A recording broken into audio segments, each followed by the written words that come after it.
While you're in it and you're going through this and you're having, you're saying 150 polls, I've been there, 2 decades, all this stuff.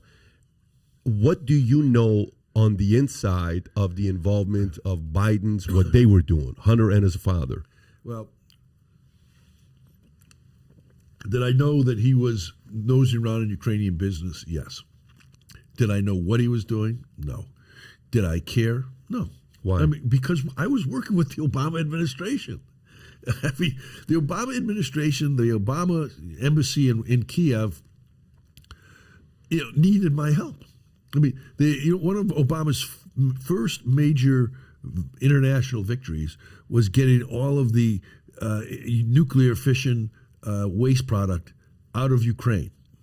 There was a big conference on collecting all of the from the various Soviet countries that had nuclear byproduct that were weapon grade nuclear product.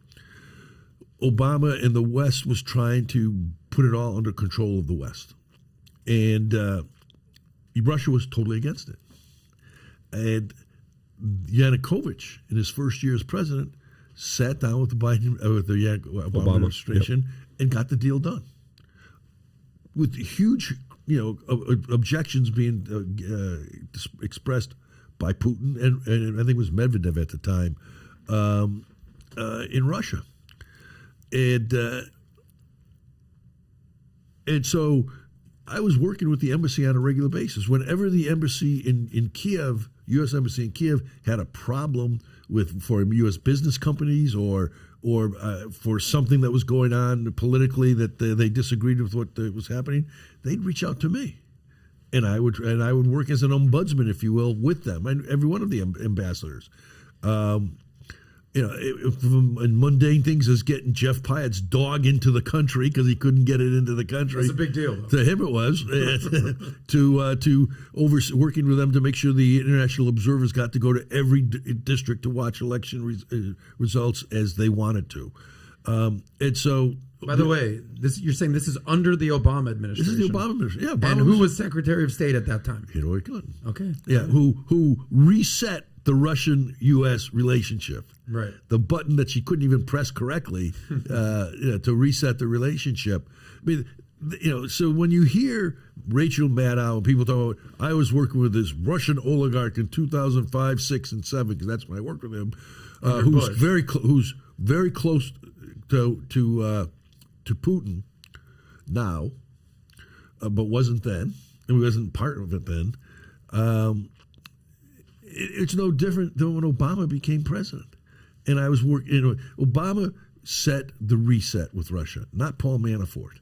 And what he reset was the political relationship between the two countries. My oligarch that I was working with was at a different time. But now the stink of Putin today and the image of Putin today is being held up as what I was dealing with and for with Deripaska back in 2000. It's totally different. But there's no distinction between Putin and U.S. attitudes in Russia from 2004 with Bush to 2009 and 10, resetting it with Obama and Clinton, to 2013 when Putin went to war against Ukraine and the West. And even then, Obama blinked and let Putin get away with it, which is why... Crimea, you're saying. With Crimea and what he tried to do with these, quote, independent eastern zones of influence in Ukraine, in Donetsk and Luhansk. So it's just all blurred together. And there's no distinction between you could have been for... Medvedev, when he was president, the U.S. was looking at him as potentially being the end of Putin. Now, because they viewed Medvedev as a bureaucrat and somebody who didn't come out of the KGB. And so his one term of president that Putin actually put him in on, they were hoping he would become a two-term president and Putin would fade into history. And if that had happened, I think the world would be very different today. But they didn't do anything to help Medvedev. And at that time, I was trying to promote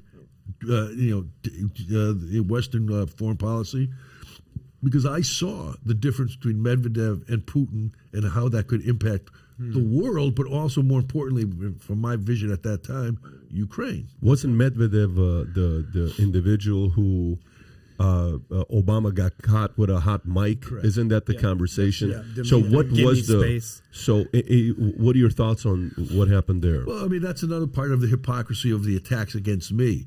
I mean, here, Obama gets caught on the hot mic saying to Medvedev, "Tell Vlad I can be a lot more flexible in dealing with him after my election," because this was done. And Second term, yeah. This was done, I think, in the fall of 2012, and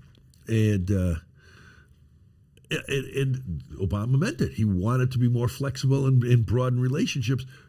Partially, I think, because he recognized that Putin was not going to let Medvedev have a second term, and he was going to have to deal with. He's saying to the current president, Medvedev, "Tell the prime minister I'm going to be more flexible." What is that? What kind of signal does that send? Well, Medvedev, you're still the lackey, and Putin, you're still the power, even though Medvedev, you're the president. And the Russians know how. Putin, in particular, knows how to read these signals. And so, guess what happens in 2013? 2013, you have the revolt in Ukraine, and in 2014, Crimea gets invaded because Putin doesn't fear Obama. And then he puts. Who does Putin fear? Well, right now he probably fears Zelensky. You think so? I mean, he respects him a lot more. He'll never say that, but he's just. Zelensky's with a citizen militia has just defeated the Russian. Okay, army. but that's misleading because it's not a citizen militia just by itself. They're backed and armed to the teeth by the United States government. No, they're we've not. sent them. We've sent them $15 billion in federal and in military aid. Okay. We are now switching from Soviet era weapons to NATO weapons. We're also providing them intelligence. So it's not just a citizen militia. They are completely backed in a proxy war by the United States. Well, no, I mean you've blended it all together. What they did the first month, where they blunted the Russian invasion in Kiev, was done with the remnants of the lethal aid that Trump gave them. Obama wasn't giving them lethal aid in the first year. They're still backed by the states, whether it's Trump of course they are. or Biden. They're still backed by the United States. Well, barely. Now Biden has gotten much more active. He's the Secretary of State and the Minister of Defense have just gone to Ukraine because he's got to. Why though? Because it's the right thing to do. Yes, but I wonder how this ends up. Because even back in 2016 in the Obama doctrine, Obama was interviewed by David Goldberg of The Atlantic and said that the United States has no interest in Ukraine because Russia can always exert dominance over there. There's no interest to us. Okay, so again, it may be the right thing to do, but why is it the right thing for us to do? Okay, we're continually providing aid, we're continually providing intelligence, and day after day we get more and more involved in this proxy war with the second strongest nuclear power in the world. Okay, you've said a bunch of things that you need to break down here because number one, you said correctly what Obama's policy was, which was it's not our backyard. Mm-hmm. Okay, I happen to think 44 million people who want to be part of the West deserve to be given the tools they need to become a part of the West. I also happen to believe that Putin showed his teeth in 2014 when he invaded Crimea, and we didn't do a thing. We barely registered objection. No sanctions of serious nature were put on. There were sanctions, but they were not significant. And what happened as a result of that? Putin then moved into eastern Ukraine in 2014. Mm-hmm. That got stopped pretty much because of the Ukrainians, not because of the West, and pressure that the Europeans were starting to feel now. And it was an election year coming up in the United States. Then, so now Putin sees all of that. Mm-hmm. Trump becomes president, and Obama refuses to give any lethal aid, which people here don't follow, but the people over there do. Right. And they understood the significance of that. Putin understood the significance of it, so did the Ukrainians. And so how did the Ukrainians get their weapons in 2016? Through mercenaries, through the arms, the underground arms operation. And that's how they were able to get some, but not enough. Then Trump gets elected president. What does Trump do for almost first year in office? He gives lethal aid. Now, Putin is seeing a change in the leadership of the country. This pro-Putin new president, Donald Trump, is given lethal aid and has said, don't mess with Ukraine. Putin pays attention to that. Biden gets elected president. Biden brings in the same foreign policy team that was dealing with this area under Obama, new titles, new chairs, but it's the same team. Putin understands what that means. First thing Biden does is he makes the United States energy dependent, again, by shutting down new production. Mm-hmm. Second thing he does is he removes the sanctions that Trump put on Nord Stream 2, which were serious sanctions. No, absolutely. And what does that Putin see there? Okay, I got the Obama foreign policy team in place now. I got Biden helping me, and build my energy position in the world.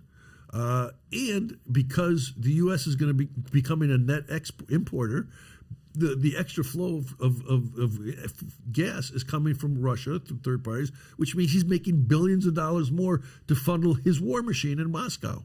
So he sees all of that, and then he says, to the West, don't bring anybody into NATO. What were his conditions for peace, not having them invade Ukraine?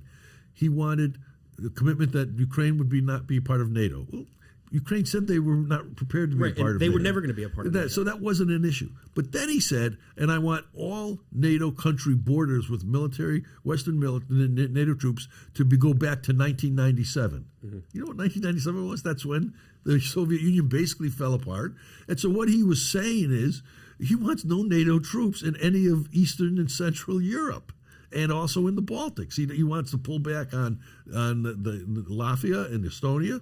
Mm-hmm. No, that wasn't a peace gesture. That was a war gesture. Well, and I think you're correct. Let's not forget that Trump was impeached because he threatened to withhold federal aid from Ukraine. You're correct about that. Well, and nobody's... well, we can go into that in a separate issue, but we're going to confuse the conversation. I think we should stick on this, and then we can talk about that. He did send federal lethal aid to Ukraine, and again, nobody's saying what Vladimir Putin is doing is correct, right? If 44 million people want to be free, they have the right to be free. But again, I ask, where does this end up? Why is that our responsibility? Well, I didn't say how does this end? I didn't say that was our. What you took objection to is me saying that that Ukraine blunted in the first month the Russian invasion by using a citizen militia. That's what I said.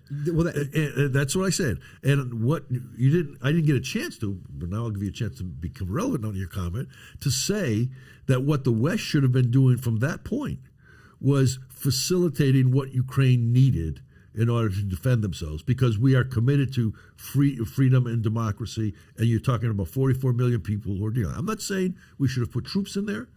I am saying we should have allowed the air equipment to go in there. Now we are. Why are we now allowing it to go in there? Because it's now apparent that Ukraine can use them and win.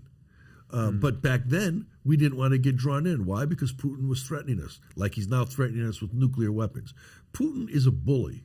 Bullies push until they find a wall. Yeah. Putin's got a problem. He can't win Ukraine. And he's not going to be able to win Ukraine because of the Ukrainian people if they're given the tools they need to defend themselves. The Poles understand this. Why are the Poles in the front line here? Because they know if Ukraine falls to and becomes part of Russia, they're the border. And they know what that means. Damn. So if you like this clip and you want to watch another one, click right here. And if you want to watch the entire podcast, click right here.